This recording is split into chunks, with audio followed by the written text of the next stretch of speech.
This 1862 portrait appears peaceful, but zooming in on the slave's face reveals a disturbing detail. Dr. Megan Collins adjusted her glasses as she carefully examined the photograph from 1862. As the senior restoration specialist at the Atlanta Conservation Institute, she had worked with hundreds of historical images, but something about this one made her pause. The photograph showed the Blackwell family, a prominent plantation family from Georgia, posing for their annual portrait. Just another typical pre-Civil War image, she murmured to herself as she scanned the photograph to begin the digital restoration process. In the record, Richard Blackwell, the patriarch, stood stiff and proud.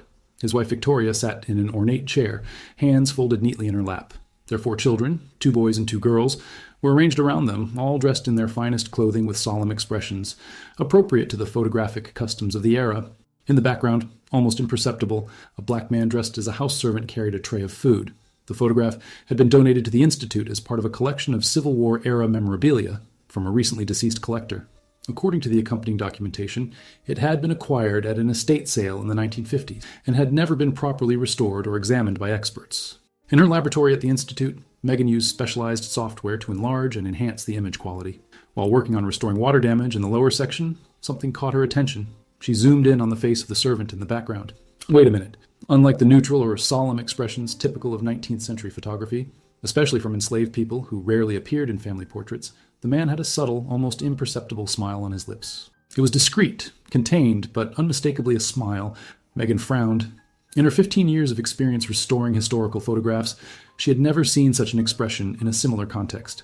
The era's long exposure times meant subjects typically maintained serious expressions, and enslaved people were almost never depicted showing any emotion at all. "Professor Wallace needs to see this," she said, printing an enlargement of the section. That night, while organizing her notes about the Blackwell photograph, Megan couldn't get that enigmatic smile out of her mind. There was something disturbing about it. Not joy, but something more complex and unsettling. Something that seemed terribly out of place in the formal composition of a wealthy family's commemorative portrait. She pulled up the image on her computer again, studying the man's eyes. Behind that smile lay something intense, perhaps triumph, perhaps vengeance, that sent a chill down her spine. The Wilkes County Historical Records Library housed detailed documents about the region's prominent families. Megan spent the morning examining the Blackwell records, trying to find any information that might contextualize the photograph and its unusual detail. "Here," she finally murmured, her finger landing on a newspaper article from March 1862. "Tragedy strikes Blackwell family. Richard Blackwell, his wife Victoria, and their 4 children found dead at their estate. Food poisoning suspected." Beside Megan, the local archivist, Dr. Henry Johnson, watched with growing interest. A tall man in his 60s with silver hair and wire-rimmed glasses, he had spent decades preserving the county's complicated history, including its painful chapters. "Found something significant?" he asked, noting Megan's intense focus. Possibly," she replied, showing him the enlarged photograph. "This image appears to have been taken shortly before their deaths. Look at the man in the background." Henry examined the image, his eyebrows rising as he noticed the smile. "A smile? That would be extremely unusual for the period, especially for an enslaved person in a formal portrait." "Exactly. And considering the family died soon after, supposedly from food poisoning." Henry nodded slowly, understanding the implication. "You're suggesting it wasn't accidental." He disappeared among the shelves, returning minutes later with a leather-bound record book protected in an acid-free sleeve. "This is the diary of the local physician, Dr. Thomas Harrington. He was called to examine the bodies." In the yellowed pages, Megan found a detailed entry. "Called to Blackwell Plantation. Entire family deceased. Symptoms consistent with severe poisoning. Dilated pupils, foam at mouth, apparent convulsions before death. The housemaid reported that only the family consumed the festive dinner. The house servant Samuel not found on property." "Samuel?" Megan repeated the name, looking again at the smiling man in the photograph. The diary contained more notes about the case. Apparently a search party was organized, but Samuel was never captured. The authorities presumed his guilt from his flight, but without concrete evidence beyond circumstantial factors, the case was eventually filed away as an unexplained tragedy. "Why would a photographer be present on that particular day?" asked Megan, trying to piece together the timeline. "According to these records," Henry replied, turning the pages of another ledger, "it was the Blackwells' 20th wedding anniversary. The photograph was commissioned as part of the celebration. The African American History Museum of Atlanta was located in an elegantly renovated historic building downtown. Dr. Eliza Washington, the principal curator and specialist in Georgia slavery history, examines the photograph with a grave expression. Her office walls were lined with books and framed historical documents, many focused on resistance narratives during the slavery era. "This case is fascinating, Megan. What have you discovered about the man?" she asked, studying the enlarged section showing the servant's face. "Only his first name, Samuel, and that he disappeared after the deaths. The authorities presumed his guilt, but they never found him. Eliza typed some information into her computer. Let's check our database of formerly enslaved people's narratives collected in the 1930s by the Federal Writers Project. Many who escaped changed their names, but they often kept elements of their stories. After an hour of searching through digitized records, they found a transcript of an interview with a 97-year-old man named Samuel Freeman, recorded in 1933 in Chicago. While he never explicitly mentioned the Blackwells, there were revealing details that suggested a connection. "Listen to this," said Eliza, reading from the transcript. "When they sold my Esther and our 2 little ones down to Louisiana, something broke in me. Master had promised he would never separate families, but he broke his word when he needed money after gambling losses. That's when I knew justice wouldn't come from white men's laws." Megan felt a chill. "Is there any way to confirm this is the same Samuel?" "Maybe." Eliza scrolled down to another section. Here, he mentions having worked as a personal house servant for a plantation family in Georgia and having found his way north through the Underground Railroad after an incident in 1862. He never specifies what incident, and the interviewer didn't press. Reading further, they found another revealing passage. "There was a photographer there that day. I remember thinking it was fitting that there would be a record, that everything would be documented for history to judge." Megan and Eliza exchanged intense looks. The connection was undeniable. "Is there anything about what happened to him afterward?" asked Megan. "According to this document, he settled in Chicago, remarried, had 3 children, became a respected carpenter, and later a community activist. Died in 1935, never returning to the South." Eliza paused. "He never explicitly confessed to any crime in these interviews, but reading between the lines, the Blackwell Mansion had been converted into a small historical museum decades ago." Megan walked through the restored rooms, observing the period furniture and family portraits on the walls. The guided tour provided the standard narrative about the noble Southern family and their contributions to the region. "Are there specific records about the enslaved people who worked here?" Megan asked the tour guide, an elderly lady with a strong Southern accent and a pearl necklace that she fingered nervously at the question. "We have some accounting books in the archive," she replied, clearly uncomfortable with the direction of the conversation. "But the focus of our collection is the Blackwell family proper." In the small museum archive, Megan found the mentioned financial records. Between lists of supply purchases and cotton sales were cold records of property, people bought and sold as commodities, their humanity reduced to monetary value. In an entry from October 1861, sale of 3 slaves to Trader Davis, woman 28, boy 6, girl 4. Total received $200. There were no names, only ages and values. But a marginal note said, "Samuel informed after transaction, restless but submissive."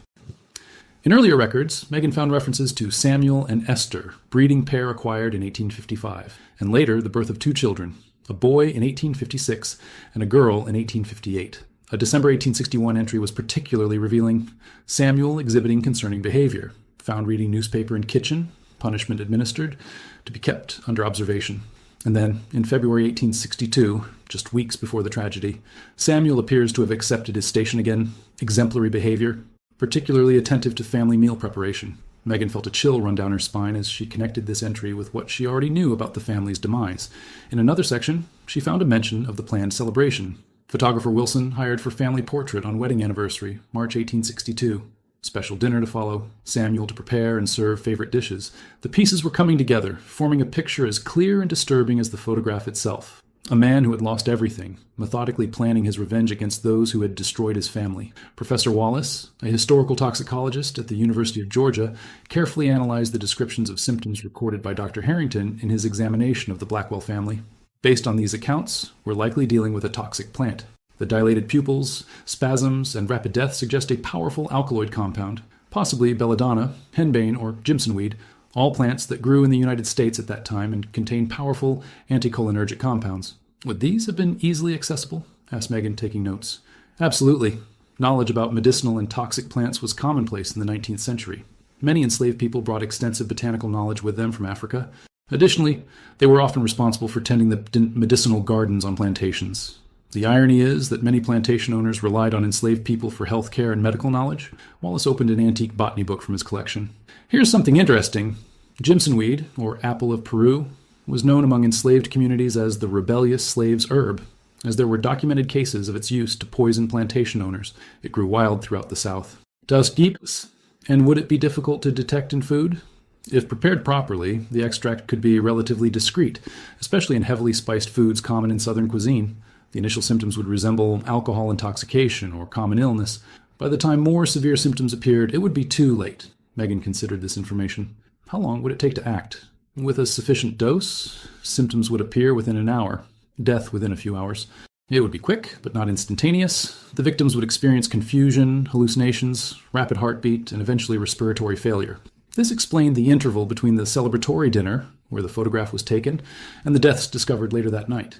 Is there any way to confirm this theory? Were the bodies exhumed? Wallace shook his head. Unfortunately not. According to the records, the family was buried quickly due to the heat and the nature of the deaths. No formal autopsy beyond Dr. Harrington's visual examination. That was common practice at the time, especially for wealthy white families who would want to avoid scandal. So we'll never know with absolute certainty, concluded Megan. Not scientifically, but the convergence of circumstantial evidence is compelling. A search through Atlanta's historical archives revealed that the photographer responsible for the Blackwell image was named Edward Wilson, an itinerant professional who traveled throughout the South, documenting wealthy families. Fortunately, Wilson kept meticulous diaries of his work, now preserved in a private collector's collection. After a series of emails and a persuasive video call, the collector, Mr. Jameson, agreed to digitally share the relevant pages from Wilson's diaries. He transmitted high-resolution scans the following day. March 17th, 1862. Contracted for Blackwell family photograph commemorating their wedding anniversary. Arrival scheduled for 4 p.m. before the festive dinner. Weather cooperative, good light for portraiture in the main parlor. So far, nothing they didn't already know, but the entry continued. Session proceeded normally, though I noticed unusual tension. The house servant, a man of typically serious countenance, according to Mrs. Blackwell, seemed strangely serene today. I commented on this privately to Mr. Blackwell, who mentioned a recent disciplining that apparently corrected his rebellious attitude, completed the portrait as they prepared for dinner, declined invitation to join them, citing another appointment in Madison. That last line sent chills down Megan's spine. The photographer had refused to participate in exactly the meal that would kill the entire family. The entry from the following day was even more revealing. March 18th. Shocking news about the Blackwells. Entire family found dead this morning. Authorities suggest spoiled food, but there are whispers about the missing servant. I distinctly recall his look as he served dinner. There was something unsettling about his serenity. Perhaps this is imagination stimulated by the events, but it seems significant now. Declined to discuss my observations with the sheriff, as they seemed too subjective to be of use in a formal investigation. Wilson had also noticed Samuel's behavior, but hadn't understood its significance until it was too late. A final note added, Blackwell portrait will remain undelivered. I consider it inappropriate to present to distant relatives under the circumstances. Have filed it with my personal collection instead. This explained how the photograph had survived. Separated from family collections, it had eventually made its way to the collector who donated it to the Atlanta Conservation Institute over 160 years later. He saved it? Megan murmured. He must have understood later what he had captured. The conference room at the Conservation Institute was covered with notes, photographs, and documents. Megan had assembled a detailed timeline board connecting all the elements of the story they had uncovered. Professor Wallace and Dr. Washington had joined her to review the complete case, each bringing their specialized expertise to the analysis. Let's recap, said Megan, using a laser pointer to highlight key documents on the board. Samuel and Esther, an enslaved couple, are purchased by the Blackwells in 1855. They have 2 children over the next few years. In October 1861, Esther and the children are sold without warning, despite a previous promise to keep families together. This happens shortly after Richard Blackwell suffers gambling losses. A tragically common pattern, commented Eliza. Promises made to enslaved people were routinely broken when financial interests arose. Family separation was one of slavery's most brutal aspects, and one of the most effective methods of control. Megan continued. In December, Samuel is punished for reading a newspaper, likely trying to gather information about his family's whereabouts or possibly about the progressing civil war. Then he apparently resigns himself, becoming exemplary in the weeks leading up to the family's death. Classic behavior of someone planning an escape or revenge, observed Wallace. The false submission to lower the captor's guard. They would interpret his compliance as successful breaking of his will. And then, the wedding anniversary dinner in March 1862. Samuel prepares and serves the meal, likely containing extract from a toxic plant. The photographer captures the moment, including Samuel's subtle smile. Hours later, the entire family is dead and Samuel has disappeared. Eliza examined the photograph enlargement again. This smile, it's not one of joy, but of resolution, of someone who is finally taking control of their destiny, no matter the cost. And years later, concluded Megan, a man named Samuel Freeman tells parts of his story to an interviewer, carefully omitting specific details but mentioning an incident in 1862 and the meaningful presence of a photographer. A story of personal justice, vengeance, and the high price of freedom, reflected Wallace, and all captured in a single image. What's particularly striking, added Eliza, is that Samuel chose a method that allowed him to be present for their deaths, yet escape before being caught. He wanted to witness the consequences of his actions, to see justice delivered by his own hand. Megan now faced a significant ethical dilemma. How to present this discovery to the public? The photograph technically documented the moment before a crime, an act of vengeance that, while understandable in the context of slavery's atrocities, had resulted in the deaths of 6 people, including 4 children. She met with the Institute's leadership to discuss the case. The wood-paneled conference room felt particularly solemn as they grappled with the implications of their findings. We have conflicting responsibilities here, explained the director, Dr. Marcus Reed, a distinguished historian with decades of experience navigating controversial historical topics. On one hand, a commitment to historical truth. On the other, concerns about how this narrative will be interpreted in the current political climate. We're essentially revealing an unsolved murder, added Dr. Patricia Silva, head of ethics, although everyone involved has been long dead. Eliza, who had been invited as a consultant, advocated for a straightforward approach. This photograph represents a vital counter-narrative to the sanitized history of slavery that has dominated for too long. It shows the agency of an enslaved man confronting unspeakably horrible injustice. To hide this would be to perpetuate erasure. I agree, said Megan firmly. We're not glorifying violence, but contextualizing an act of extreme resistance against a system that was itself brutally violent. Samuel had his entire family torn away from him for profit, his humanity systematically denied at every turn. The children, though, Dr. Silva noted quietly, they were innocent participants in this tragedy. As were the countless enslaved children sold away from their parents, countered Eliza. The very children Samuel lost. This is precisely the moral complexity we must not shy away from. After hours of deliberation, they reached a consensus. They would present the photograph and their findings as a complete historical case study with all necessary context about the realities of slavery, family separation, and the limited options available to enslaved people seeking justice within a system designed to deny it to them. We'll present it as a complex document of resistance, concluded Dr. Reed. Neither celebrating the act itself nor judging it by contemporary standards, but understanding it within the terrible realities of that time and place. Megan nodded. History isn't comfortable, nor should it be. This isn't just about one man's act of vengeance, added Eliza. It's about making visible the impossible choices faced by millions of enslaved people and recognizing their full humanity, including their capacity for both suffering and retribution. 6 months later, the exhibition, Captured Resistance, the Blackwell Photograph, opened at the African American History Museum of Atlanta.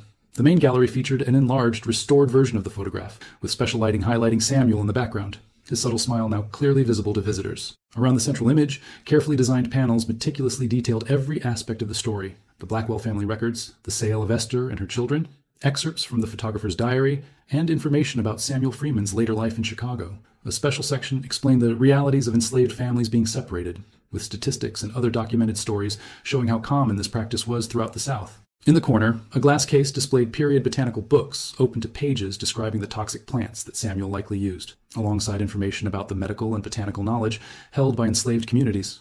On opening night, the museum was packed with visitors. Journalists, academics, and the general public slowly circulated through the panels, absorbing the complex narrative. We're not romanticizing violence, Eliza explained to a reporter from the Atlanta Journal-Constitution. We're contextualizing an extreme act of resistance within the incredibly violent system that provoked it. This photograph captures a moment of terrible clarity, when one man decided that if justice couldn't be found within the system, he would deliver it himself. Megan observed visitors' reactions. Some appeared shocked, others thoughtful, many visibly moved. The exhibition had touched a nerve, challenging simplified narratives about both slavery and resistance. An elderly woman approached her, leaning on a cane. "My name is Ruth Freeman," she said softly. "Samuel was my great-grandfather." Megan was momentarily speechless. "You knew about this?" Ruth shook her head. Not the specific details, just vague family stories about how he escaped from Georgia during the war, about how he never spoke of his first family. She looked at the photograph. "But we always knew he carried a great sorrow, and that he found his freedom through desperate means." She gently touched the image of her great-grandfather. "I don't judge what he did. I cannot imagine his pain. May I ask, how do you feel seeing this exhibition?" Ruth considered for a moment. "I feel that finally he can be seen, truly seen, not just as a victim, not just as an avenger, but as a complete human being making an impossible choice in an impossible situation. There is something powerful in having the full story told at last." 1 year after the exhibition opened, Megan sat in her office reviewing the outcomes of her work. The Blackwell photograph had become a case study in universities across the country, generating intense debates about resistance to slavery, historical justice, and how societies remember acts of violence on both sides of oppressive systems. Some conservative critics had denounced the exhibition as glorification of murder, while others argued that it presented a necessarily complex view of slave resistance. The Wall Street Journal had run an op-ed condemning the museum for celebrating an act of domestic terrorism, while the New York Times had praised it as unflinching historical reckoning. Historians generally praised the contextualized, multifaceted approach. Most notably, descendants of Samuel Freeman had come forward. Not just Ruth, but dozens of others. They shared family stories, photographs, and documents that filled in gaps in the narrative about his later life in Chicago.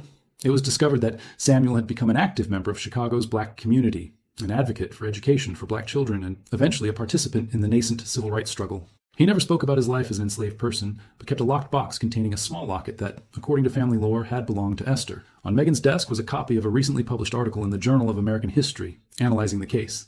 The title perfectly captured the essence of her discovery: Samuel's Smile, Agency, Resistance, and the Enduring Power of a Single Image. The last page of the article reproduced another photograph, this one of Samuel Freeman at age 70. Surrounded by his second family in Chicago in 1910, his face, now aged and marked by time, was serene. His eyes, however, still carried the weight of all he had lived through and lost. A letter had arrived just yesterday from the Smithsonian requesting to include the Blackwell photograph in a major upcoming exhibition on resistance narratives throughout American history. The image would stand alongside other documented acts of resistance, from slave revolts to civil disobedience. For Megan, the two photographs together told a story that transcended words, of unspeakable pain, of impossible choices, and of the endless human quest for freedom and justice, no matter the cost. She gently closed the article. Some historical secrets, once revealed, could not be forgotten. Nor should they be. Samuel's silent act of resistance, captured forever in that enigmatic smile, had finally taken its place in the complex tapestry of American history, not as a simple tale of heroes and villains, but as a testament to the full, complicated humanity of those the system had tried to render merely as property.